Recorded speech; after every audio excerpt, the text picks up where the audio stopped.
I said, Papa, I said, why don't you park over here? He said, well, he said, you got that corner down there figured out. I said, yeah. He said, well, you suck over here. And what if you die or something? I said, what better way to die? 50 years old, 30 for 30, and run all the races? Yeah. I mean, there's one other way I'd prefer dying, and I'm not going to mention that right here.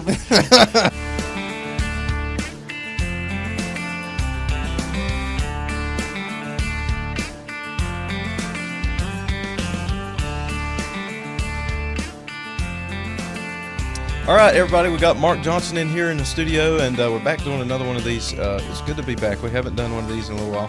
I'm excited that you're here. It's good to see you, man. Thanks you doing all for right? having me. I appreciate it. Yeah. So I feel like this year I've gotten to know you a little bit better. You guys didn't race, or you didn't race a ton last year.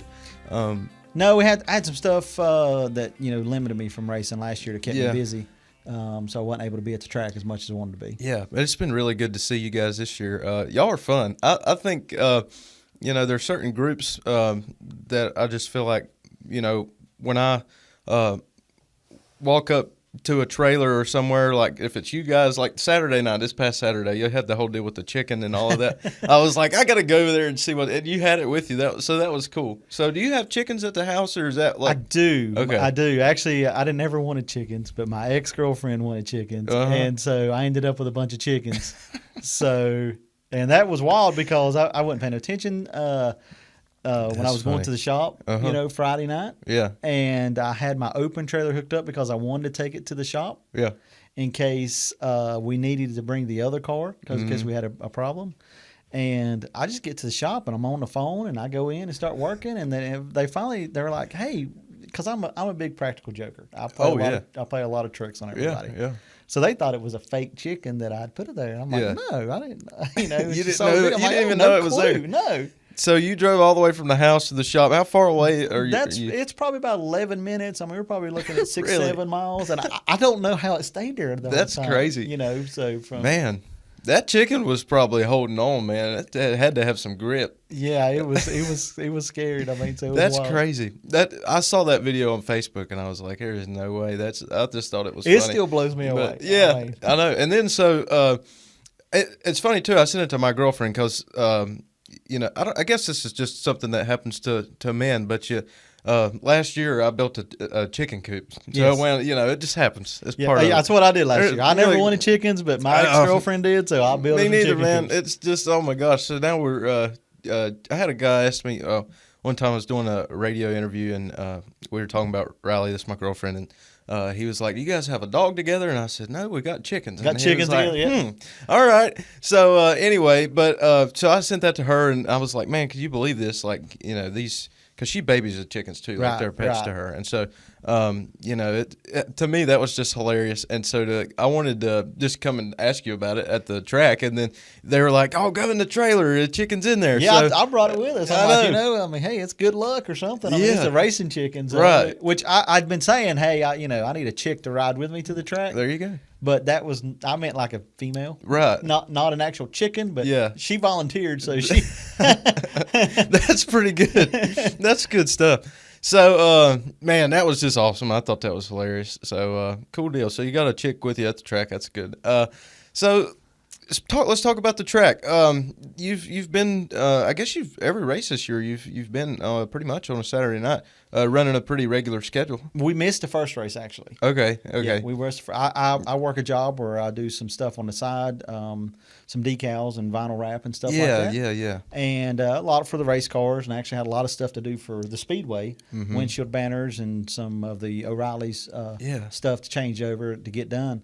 So I just couldn't get it all done. Yeah. And my car had no decals on it because the decal guy's cars always last to get done. Right. It has to be that way. And that sucks, doesn't it? And I hate I missed that race because I feel like, with the success we've had so far this year, we should be sitting second points right now. But if we'd have had that first race, we'd have probably, been leading. Yeah, that is it's been an interesting year, with the limited late models being kind of the top tier, I guess, or Division I, that we're kind of focusing on.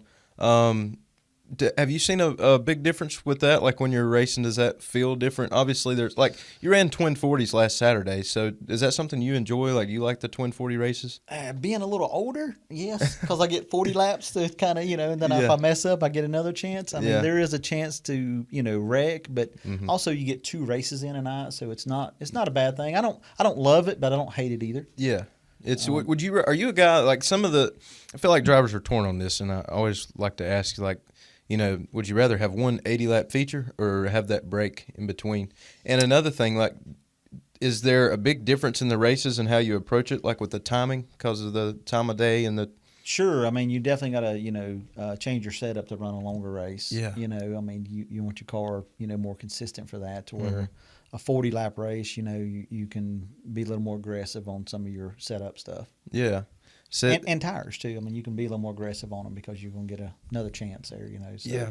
Yeah, that's something that I wish and Kel, Kel's very good about, he knows a lot about these cars and how they react and that sort of thing. And I always joke that I can talk about what they're doing and where they're turning and, that sort of thing on the track, but he can talk about what's going on like inside the car and that sort of thing.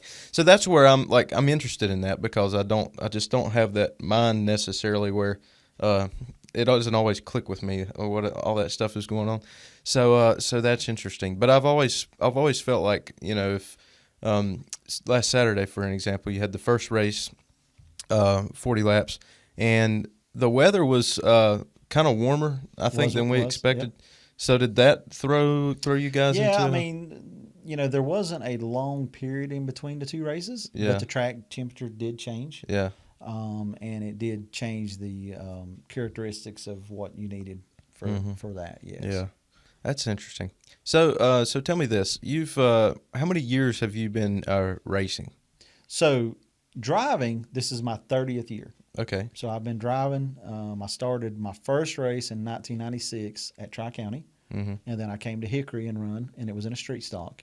And then ever since then, I run street stock the whole 1997 season at Hickory, and then 98 and 99 I moved up to limited, and in 99 I actually won the Division II Charger points, but I lost the track points that year because the Charger the NASCAR points ended, and then the track points went on 2 weeks after. Oh, I see. That doesn't happen anymore, which is good. But I won the Division II that year, but then lost the track because I got beat by Kevin Bumgarner, Michael Bumgarner. Oh, really? Yeah, uncle, yep. That's interesting. We had some fierce battles there, but he ended up beating us the last 2 races there, and he won the track championship that year.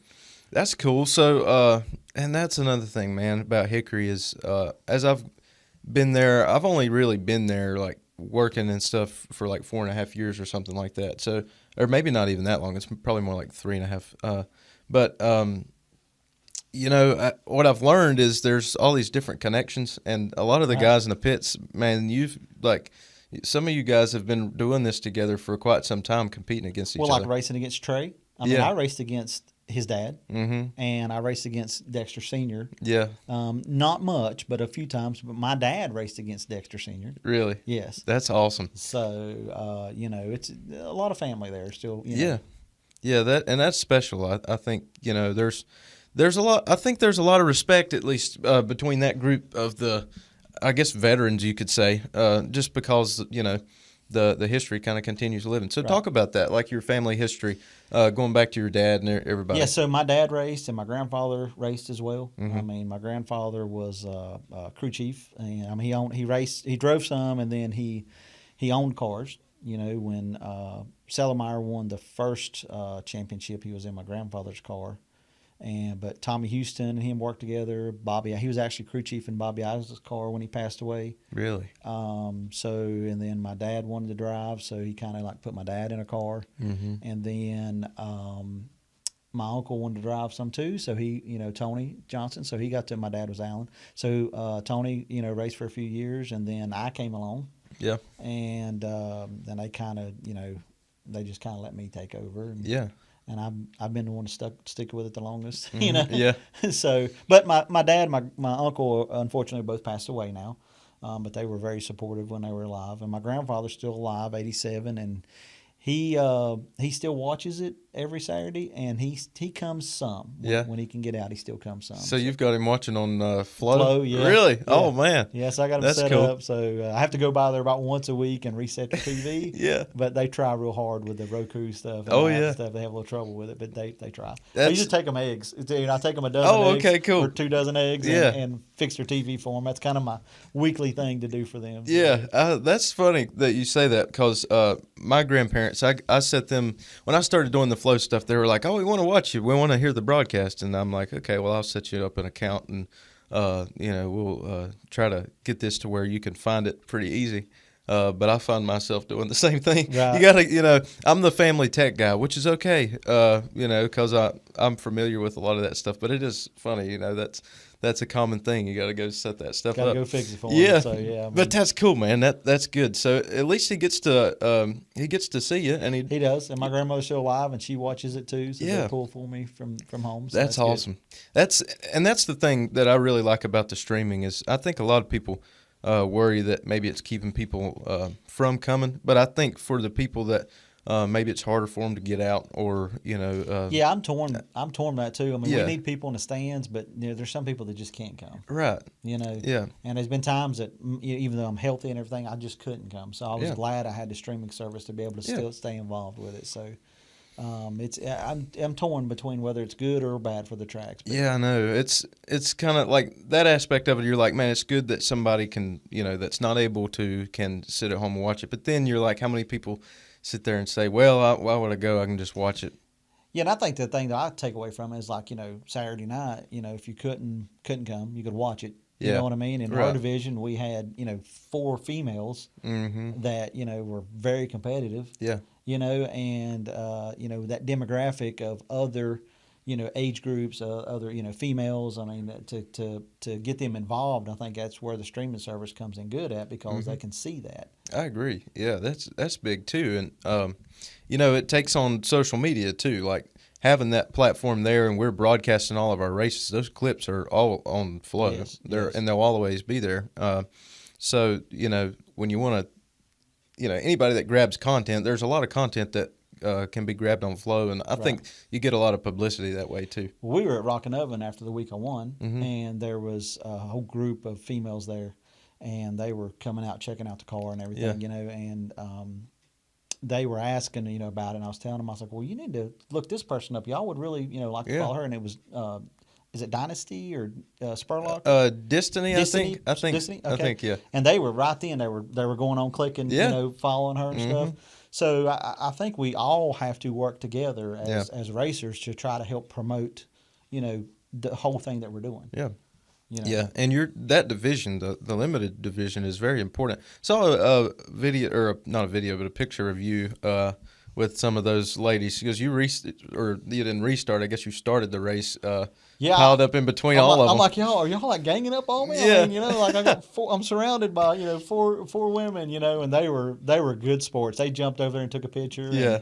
and it was really good. And then watch them race. I mean, Peyton, she's leading the points and she's tough. Yeah. And I got behind her there in the first race and I'm like, dang it, she took my line from me. Now I can't pass her. Yeah. And I told her, I said, you're going to be really tough. Once you pull it back a notch, you're going to be tough. But then here come Gracie out of the blue. And I mean, she was battling with Trey like a professional, like she's done it for a while. She done awesome with that. Yeah. I mean, I was inside the car and I said, y'all see what that girl done in the 78 car? Yeah. And I mean, she done really well. And then I raced with Hannah Bell, and I had no troubles, with her side by side racing. So it was it was interesting that they they done that and they were surrounding me. But it's just a lot of respect. I think it has to be given both ways, inside and outside the car. I think so too. And it was impressive. We were all impressed. Peyton's done a great job. And obviously leading the points is pretty impressive. But what Gracie did, not only like when the race started, she was able to extend her lead pretty good. There's an invert, so like Trey had a very fast car, and so everybody that was inverted is trying to claw back up through the field, and so that's a period where things are kind of jumbled up. And as she stepped out in front, she got a pretty good lead, but then you had a couple cautions in Right. that race, and she just kept getting pulled back. She'd get out, and then the caution would back, pull her yep. back. But then whenever she was up there, racing in the front with, when Trey worked his way back up there, and we were like, man, he's got the car to beat. So, what happens here? And it was like, man, she's doing, like, we were all impressed. I mean, Yes, she's just very doing, much so. Blew a lot of us away, really. doing a She great done job. really good job. Now, you guys have had quite a bit of speed this year. You had some issues the last couple of weeks. 2 weeks ago, you won the race, though, and you didn't practice, you didn't qualify, you didn't drop a lap before the 30 race. years, I mean, I like to think I know the line, so I just Yeah. did a couple laps. But, Yeah. I work two jobs, basically. One to pay my home bills and one to help pay for racing. That's what the wrap deal is. Yeah. And sometimes I don't get to put the time in the car that I need to. It's hard. And racing is a job. It is a full-time job, really, to do it right. And I just miss some stuff. I can't blame nobody. I can't blame parts. I just miss some stuff. Stuff that I should have found. And it just happens, But we were still fortunate. We have a really, really good package deal with the car and setup and stuff, and we seem to finally get some stuff turned around here. Yeah, I mean it's been fun to watch. You're a fun driver to watch. You make these races entertaining, and you race everybody clean. And that race 2 weeks ago, we just, because all these drivers go into a race day and they practice the full length, and they're just lap after lap after lap, and you're like, man, these cars are so close with their lap times. It's like, oh yeah, it's hard to imagine how you could even get an advantage. Nonetheless, when we saw that you hadn't practiced, you didn't even qualify, and then you come out and win the race, and we were all like, that was, and for us. There's some races that are very hard to call because the field just gets stretched out and the cars are too even. It was a fun race to call because you're just moving up through the field and give us something to talk about. Yeah, well, that race there, me and Cody battled a lot that night. Yeah. But the other ones that we've been able to charge from the back to the front. This week we weren't quite as good. We didn't really change anything on it. We just had something to go off. I don't know if it was. I don't know what caused it. I don't want to blame tires. I don't want to blame this. I mean, something just got off a little bit, but had to be a little bit more cautious, because we are kind of like we're in a points battle now. Didn't really intend to be. Yeah, but we kind of are now. Yeah. So it's kind of like, okay, well, then 30 years. I mean, my goal this year was 30 for 30. I want to run 30 races, whether, like 2 last night. Yeah. That'd be counted as 2 races. Yeah. I mean, not last night. I'm sorry, Saturday. But I want to run 30 races this year at least because that gives me 30 for 30. And I don't mean I'm quitting next year. It's just something. It's 30 years. I'd like to do that. Yeah. You know what I mean? Yeah, that's pretty cool. That's kind of a goal, to do that. So. Yeah. So 30 for 30, you talked about having to work, 2 jobs and put a lot of time into this thing. What is it that after 30 years, like what keeps you coming back? Because I know like everybody in the industry is very passionate. So what is that like for you? Well, when you win your first race, you constantly, no matter how many races you win, none of them are as good as your first. And you constantly chase that feeling that you get. Really? That's what it is.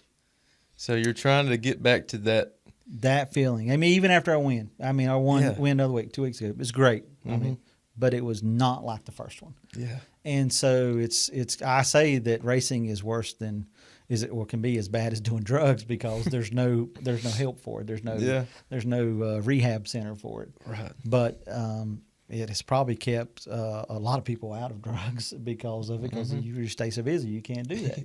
Yeah. But the feeling that you get from the first win is what people chase. And the people that never win, there's people that run their whole career and never get a win.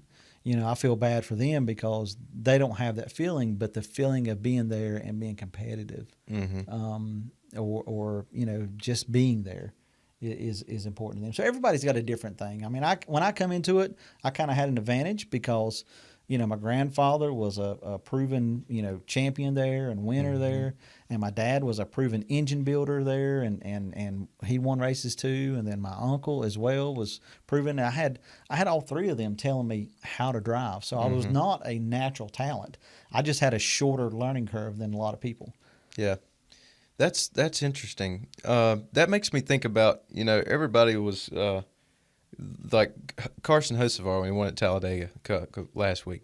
Everybody, that moment goes viral because you're like, man, this first win, he's like riding on the car. And I don't think because I'm not a driver, I don't think I will ever fully understand what that feels like. But after you get that first win, does that change you going into the next race and even Sure. 30 years later? Sure. I mean, you think, you have it in your mind that you're always a winner, and so getting that first one is like the first hurdle. Yeah. And, we went from the top to the bottom. I mean, we struggled for years. I was getting lapped in like 2005, 2006. I didn't even belong on a racetrack. Yeah. I mean, I was getting lapped every race. So, but deep down, I'm like, I know that we can do this. Yeah. And I didn't want to quit because I'm not a quitter. Mm-hmm. I don't quit on anything in life, and I think racing has driven me to that. Even in relationships, I'm like, I don't want to quit this. You know what I mean? Because I want to make this work because it's what I do. I fix things. Yeah. But a lot of that comes from racing. Mm-hmm. There's a lot of foundation that I think can be found in racing too. Tell me about your first win. Where did that happen? That happened at Hickory. Okay. In 1997. It was a street stock. I actually was racing against Marshall then. Really? Yes. So he was he still running 64? Yes. Oh, that's Still awesome. same kind of the Burgundy. Yeah. It was a Camaro. But Marshall, I think, finished second or third that night. Kevin Eby was there, and Randy Neal. Yeah. Bill Man, Irie. that's cool. David Harrell, so it was all of us up there running, you know Mm-hmm. what I mean? So that was my first win, was in 97. Man, that's a cool field too. Yeah. To beat, you yes, know. Yes. Oh man, that's awesome. Marshall told us a story last year about the radios that he was using and used for a while, with the spotters and stuff. And he said he had an old CB radio. I think it was like a CB style radio, and he said we'd be running around, under the green flag, and you'd start hearing truckers going up and down the interstate, or you'd get like the Hardee's drive-through. He said somehow we interfered with the frequency at the drive-through at a Hardee's down the road from the track or something. And have you ever had an experience like that? Not necessarily with the radio. I mean, the biggest thing is like when the fair, happens at down at the fairgrounds. You can see the fireworks off the back, off the backstretch usually. And I commented on them one night, and they were like fussing at me. They're like, "You supposed to be watching the race?" I said, "Well, I like the fireworks." That's cool. So you're getting a fireworks show. It's not that far. I think people don't realize how close it is. There was I've got some friends, when we were in high school, they did some tractor pull stuff. Yep. And so after we'd got done with the race, I went over and they were up all night doing that stuff. And they were like, "Man, is the racing finally over?" And I was like, "Yeah, why?" And they was like, "We couldn't hear ourselves think up here." I'm like, "You're far enough away." They're like, "It's louder than you think, being that close." But that is pretty cool. So you could see the fireworks going down the backstretch. The backstretch is curved at Hickory, isn't it? A little bit. Do you feel that? Not really. It's more straighter. I mean, you can Really? feel the corners. The corners are definitely way different. Mm-hmm. The backstretch, you definitely stay straighter longer. Okay. Then the front stretch? The front stretch Really? is not. Yeah, just the way you arc the corner coming off of 4, and then you want to turn it down into 1. You're not straight as long there as you are the backstretch. Yeah, that's interesting. But the backstretch does have a little dip. If you get a little too close to the wall, it will pull you into the wall. Yeah. I feel like, is that a trouble spot off turn 2 there when you're coming off the corner? Is that if where your that's car's at? right, no. Yeah. I mean, it's if you get it turned right early, like we were all year except for Saturday, Yeah. it's not an issue. But, How do you feel about the pavement? It's 34 years old. oh man, I remember when they first paved it too. Yeah? Yeah, I was there. My dad was racing. We went up there. We were running limited then, but we run straight 6s then, 6 cylinders. Yeah. And he actually held it wide open. My uncle still holds the record for the fastest 6-cylinder around there in limited. Really? So I don't know what the pavement's going to do to it. I don't. I think it's going to make the racing better. Mm-hmm. It may make it one groove, but Yeah. the big thing with that, I think we're going to have to get some divisions in there with more cars, so people are forced to run to the outside. Yeah.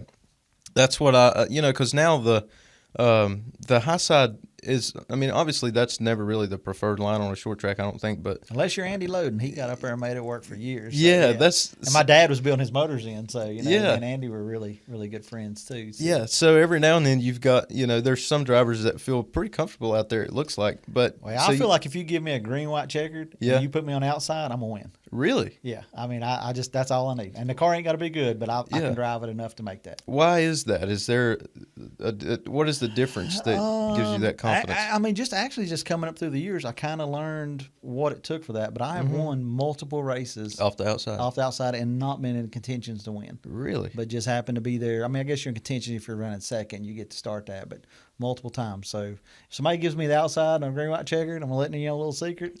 Okay. It's going to be hard. You're going to have to wreck me. Okay. I'll give you plenty of room. I'll give you a car width and an inch, but you're going to have to wreck me if I get on the outside. Man, that's interesting. But it's a different. You got to drive it totally different. But it's up there. It is more. It's more aggressive, more hands-on driving on the outside like that. And the bottom is more. I don't say it's just different driving styles to go from the preferred line to the outside. Yeah. So do you feel like compared to other racetracks, because you've ran around other racetracks, do you feel like Hickory falls towards the top of like being the toughest to drive? Because I know there's a lot of, we've got some patches here and there, and there's a lot of character. Do you find that challenging? I don't think it's because of the surface. It's rough. We're not going to say it's not. It's a rough surface, but I don't think it's because of that. I think just the characteristics. I mean, 1 and 2 are completely different than 3 and 4. The front stretch and back stretch is different. Yeah. Other tracks I've been to. I mean, Orange County's kind of like middle of the racetrack you run, but it's really fast. You know, but it reminds you a lot of Hickory, but it's just a little bigger and faster. Yeah. Tri-County is so smooth now compared to what it used to be. It's the pavement has helped the racing there, but it's hard to pass up there. Yeah. I mean, Hickory's it is a tough track, but there is a lot of good racing still left in it. Yeah. And, for people that complain about the rough surface, I mean, just work on your stuff. I mean, you know what I mean? Quit complaining and work on it. I mean, yeah. That's the way I feel about it. And that's one thing. Like, I have trouble really putting my opinion out there about that because I obviously haven't been in a race car, so I don't feel like I'm in a position where I should comment on how the track races. But I've heard both sides of this argument, and I sort of feel the same way. Like, one, everybody's on the same track. You're all battling under the same conditions. Yep. Yeah. So and I don't know. I feel like it's not symmetrical, kind of like you're talking about. So it's a tough place to race, but I think the fans like it. Like. When the ARCA series came to town, like we weren't really sure how that was going to work out because we just hadn't seen those cars there yet. But that was some really good racing that we saw. I mean, they were 3 wide at some point. Yeah. So, to say that the pavement is like a big problem right now, I think it's just kind of wild to say because the racing is so rough. Good. We're not going to say it's not. I mean, let's just go ahead and face it. It is rough. But the track, like I said, has still a lot of good racing left in it. And, I don't think the pavement will change that because of the characteristics, but we're definitely going to have to change our setups for it. Yeah. So it'd be a little bit of a challenge for you. I'm worried how fast it's probably going to be. Really? Yeah. I mean, we're 15 seconds flat now. And late model's a little bit faster. I mean, it's going to pick us up quite a bit. Yeah. And what worries me about that is I'm not scared of speed. Is some of the parts that we may have. I mean, we really need we run the same type of brake system that forever. And it's like some of that stuff might, need a little bit of addressing. We'll just have to wait and see. Yeah, just have to wait. It's like me and a friend of mine were talking, Timmy Knipe, actually, Dexter's brother. We was talking about, the cars being on Rockingham. I'm like, he said, these type of cars don't belong there. I said, nope. I said, but I'd go tomorrow. He said, I would too. Yeah. So we're dumb racers. We're going to do it anyway. So it's not the speed part. It's just some of that stuff. It kind of. You're not going to find a racetrack with better racing than Hickory, I don't think. I mean, and as like I said there Friday, I mean, 9-10 cars, but I mean, it was good racing. It was. It was good racing. I mean, Trey, they done their work. They're good. Dexter Senior and Dexter Junior know what to do. They really put hurting on us the first race. Yeah. But the second race with the invert, he Mm-hmm. he had to work his way up through and had to earn it. And Trey has come a long way as a driver. Yeah. And He has. I'm impressed with him. He's yes, he's doing a good job. Good kid, good family. I was picking with him before the qualifying. I said, just don't start on the outside. He said, why? I said, well, I'm blind. I can't see out of the right eye here. And he said, what? Are you serious? And I was like, no, Trey, I'm just kidding. Oh, that's funny. But Yeah, that's good. So yeah, the racing, and of course, I'm biased to Hickory because if it's a Saturday night and we're racing, that's where I'm at. So I don't get to catch a lot of racing at other places, but I keep up with it. I follow it. With Flow, you get to watch a lot of different stuff and keep up. Yeah. Yeah. There's a lot of, all the short tracks across the Southeast there's still a lot of good racing. I mean, people that gripe and complain about them, I mean, Yeah. quit, stay off social media. Yeah. You're not helping it. Just, No. just go support it or don't. yeah. I mean, there it is. I think too many people are looking for clicks and likes and engagement. Keyboard warriors. Yeah, and they just and 90% of them are guys who are people who will never get behind the wheel on the race. Never track, been, so they don't know. Yeah, they have no idea. So the keyboard warriors, man, that's always fun. But I think the real fans, people that really pay attention, guys like you, hearing that is encouraging. I think people know that the product is still really good. So let's talk about your team a little bit. You got a good crew that helps you out. Who all's working for you? So this whole deal's me and Greg and Charlie Wise, myself and Greg and Charlie Wise, and my grandfather still has part ownership in this because that's one of his cars that we're still running. So, but it's kind of a group effort, with that, and we have a bunch of cars and stuff at our shop and stuff, but between me, Greg, Charlie, my grandfather, and my brother Adam, who does all our videos, we have like 7 race cars at the shop. Yeah, we have too many. Yeah, and so Greg, comes every week to help. He's probably I guess kind of like crew chief, you could say, but and then we have Dylan who helps us. Which was funny with Dylan. His dad used to sponsor me. Oh, really? Yes, and I never met Dylan. I knew that Dylan was a baby when his dad was sponsoring me. His dad run a record service, and then Dylan. I started hanging out with Graham actually because Graham and Dylan hung out together, and I was talking to Dylan one day and figured out who his dad was. And so it was like 20-some years later, maybe, you know what I mean? Yeah. And then so Dylan started come helping us this year. And then Matt and Zach Sisk, they help. They come as a father and son. They didn't really know anything when they started, and I told them they had to have thick skin because I'm pretty hard on them sometimes. Are you? But I'm not going to let nobody else be hard on them like that. But we have a certain standard that I expect, and they've done really, really well and really enthusiastic about coming to help. And then Robert Lake come along, and excellent welder and fabricator, and he comes and helps too. His job unfortunately changed a little bit, so you don't get to come as quite often at work and thing. Which my grandfather always said, if your job got in the way of racing, you need a new job. So. Yeah, that's good. That's a good philosophy. And then my sister Heidi, she comes and helps, and she's always there with she cooks for us a lot, but she also does other stuff too. We kind of put her out there. She helps with the social media quite a bit and trying to keep all those guys organized and stuff. And and then Adam, my brother, he comes and he does all our videoing and stuff like that for us, and he's really took that on under his wing and done that. So yeah, he does a good job with that stuff too. He does. He's really good at that.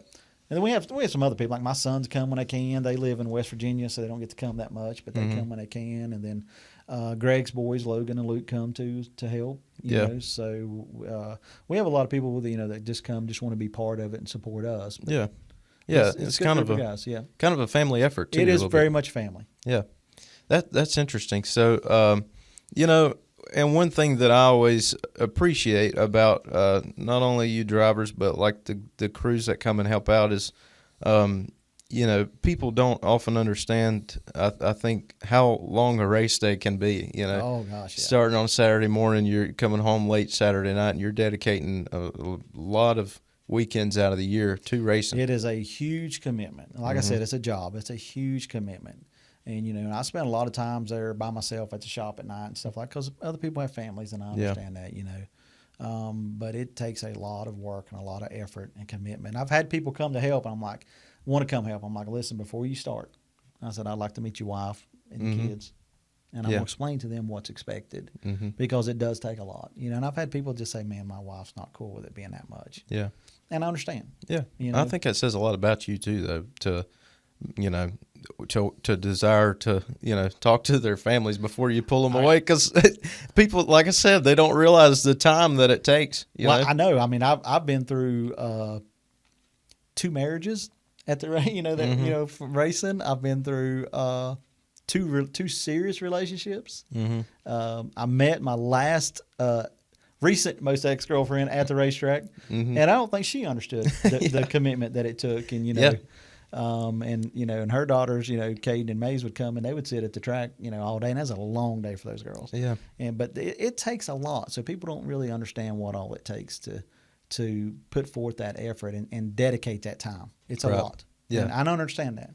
Yeah, it is a lot, and it takes a lot, and it takes partners too. That's a big part of it. I see you got your Rockin' I got my Rockin' shirt. Oven. I actually designed this for them. Really? Yeah, he Kevin over there at Rockin' Oven in Conover always wants to do an '80s theme.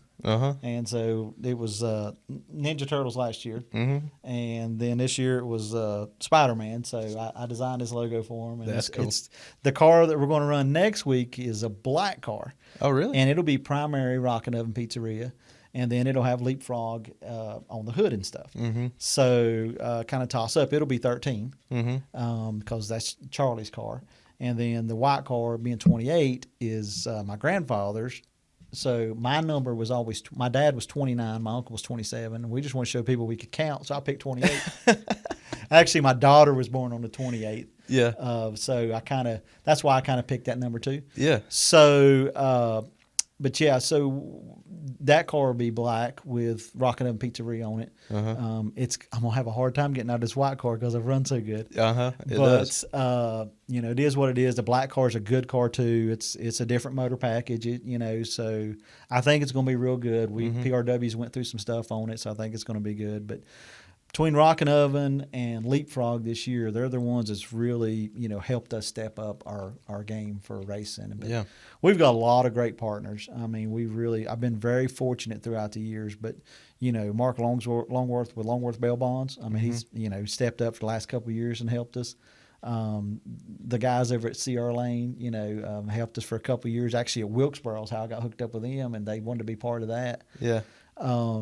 Then Thin Red Line, Bobby and those guys up there in Hildebrand. I mean, they come on a few years ago. They're huge Marshall Sutton fans, but he wanted to help, so it's been really, really good. And then Jason Herman and I actually went to school together. Really? Jason Herman Insurance, and then I worked for him one time. And then we've just stayed friends over the years. And he's a racer himself too. He raced at Hickory himself too. So that come on board helped with us do this. And then Doug's Fleet, I mean, I really wanted to win. It kind of dang Trey come over there with Doug Fleet's on the quarter and won, which I wasn't good enough to win Saturday anyway. But I'm glad that for those guys over at Doug's Fleet, they've been great to us. So makes a big difference. And we have some other sponsors that may not be as big, but man, we couldn't do it without them. Yeah. I mean, Billy Ryan and Amy Ryan at Ryan's Competition Carburetors. I mean, they've done us great on carburetors. I mean, went out of their way to help us. Food Line, or Ronald Dale, we call him Food Line, but Ronald Dale at Minus One Tree Service. Yeah. He's just a really good friend, and always tried to help. And I mean, sometimes it's just going and doing stuff for us, which makes a big deal, Yeah. And then Brandon down at Dynamic Shock. I mean, me and him's gotten really close over the years, and I do all his decals, what I mean? So we kind of work together on that. But we've been really fortunate to have the sponsors we've had over the years. Yeah. Well, you couldn't have done it without them. Yeah, you definitely have some really good partners in that group. A lot of them are not only partners with you, but partners over at the racetrack. Doug's Fleet and Auto Glass is right across the street. Yep.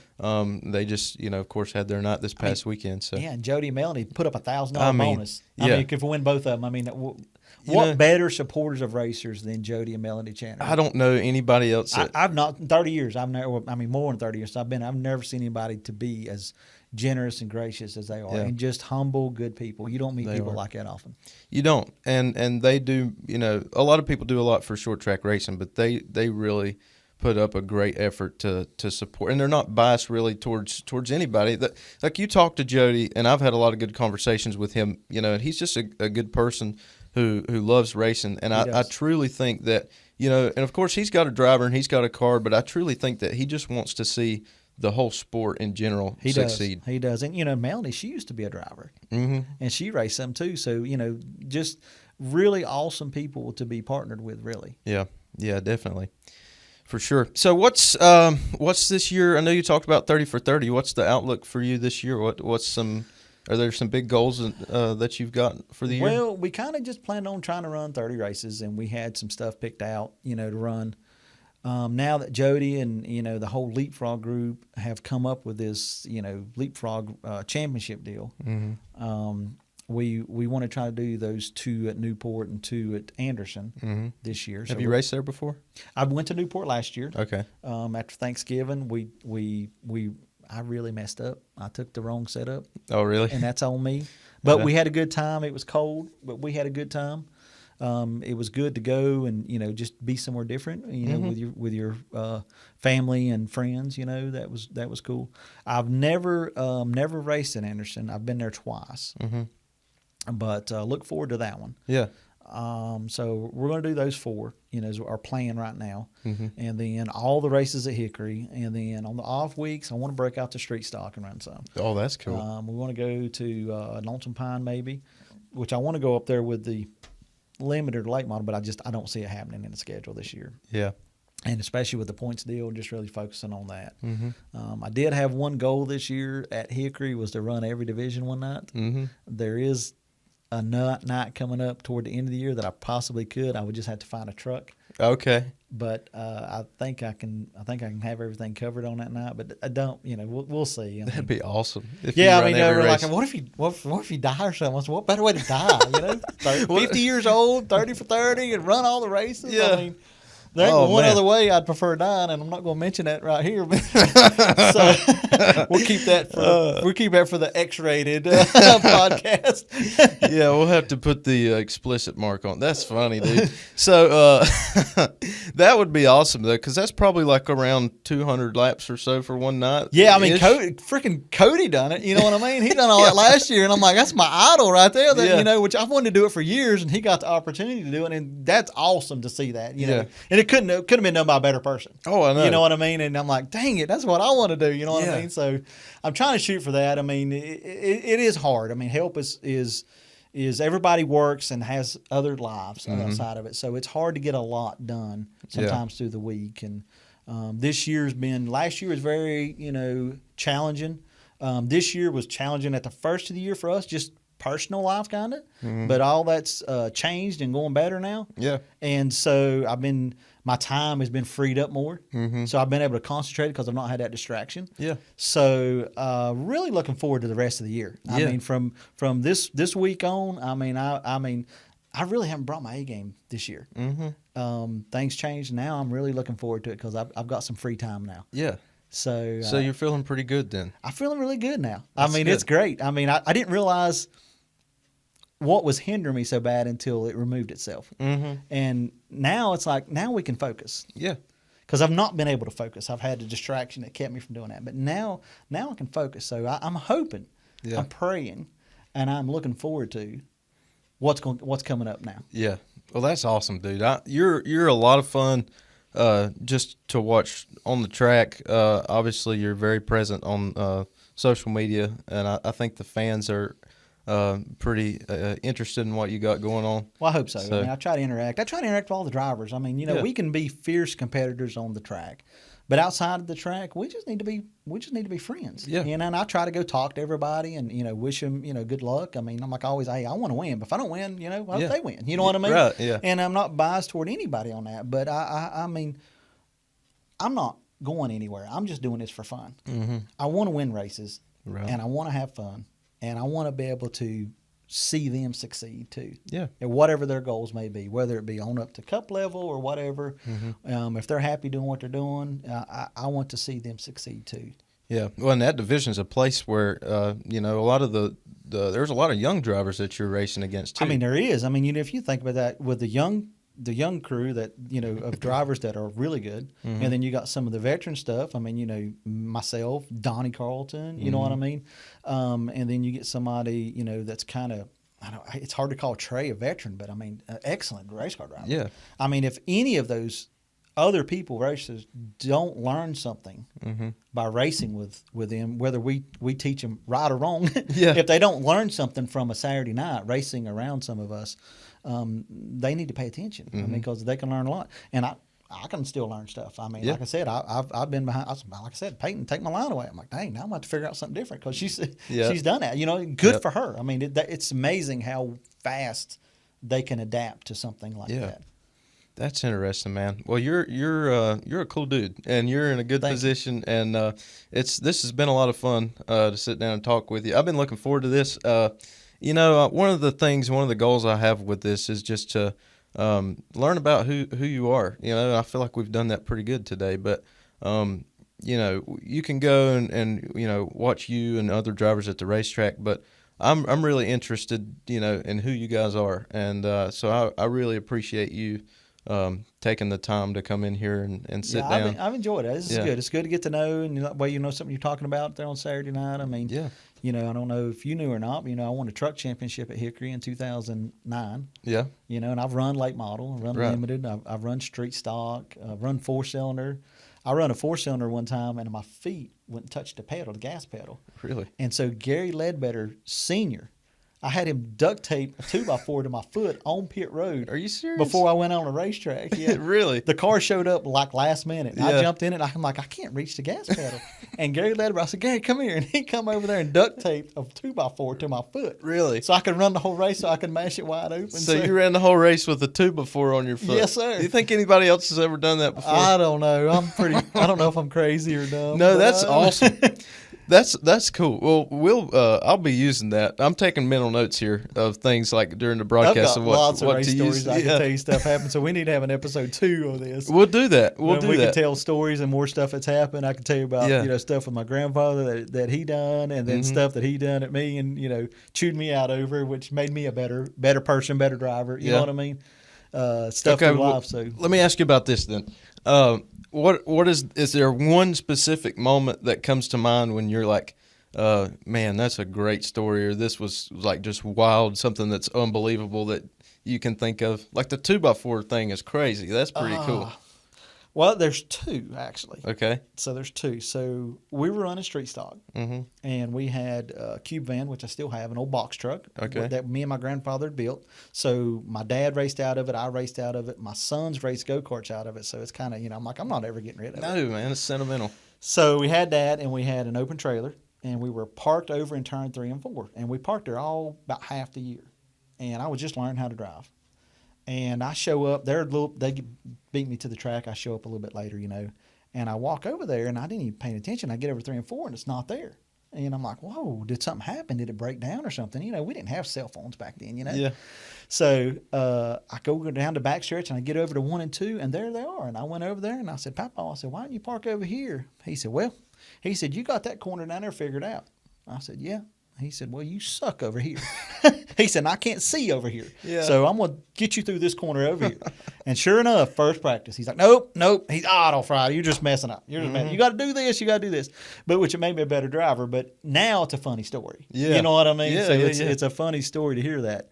And then one other time, a quick one real quick, is I had the car up to Bestway for a show. Where they had like a customer appreciation day. Yeah.